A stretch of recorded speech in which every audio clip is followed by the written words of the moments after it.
Okay, I'm back, and this is the little, I'm not gonna worry about pulling the mulch away, by the way. I just kind of like shift this into place by just kind of shaking it around like this, and that just moves the mulch just by itself. Get down lower, and then it'll get right down into the soil, just like that. And it gets pretty solid just by doing that part of this, you know. I like that you can get inside there if you have to weed it and everything. That's kind of cool. And so I just take my little, there's 4 of these per cage, and I do the same thing for this one.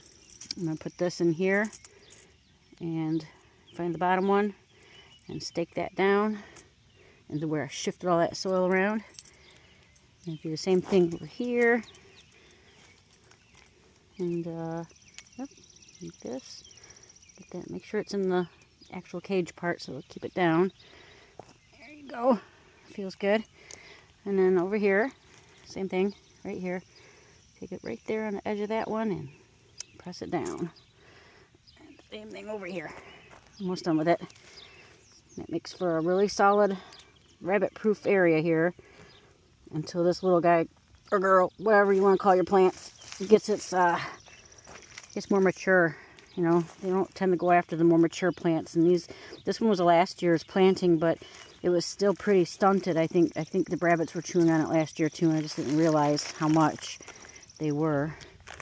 And so this will help it revive itself here. Hopefully by the end of the season it'll have some growth. I'm getting the mulch off of the new growth.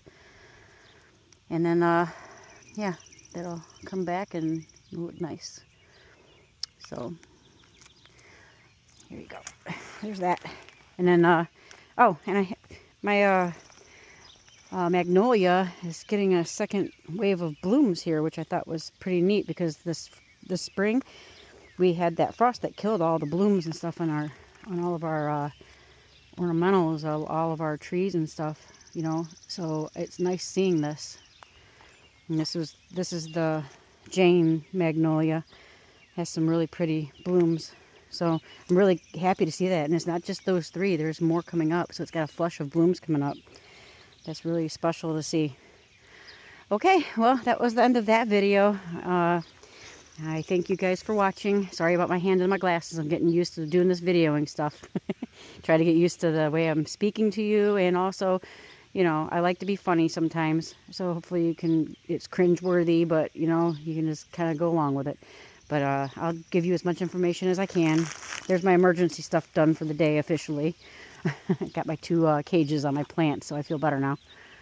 All right. Thanks for watching. I'm going to go now. Thank you. Bye.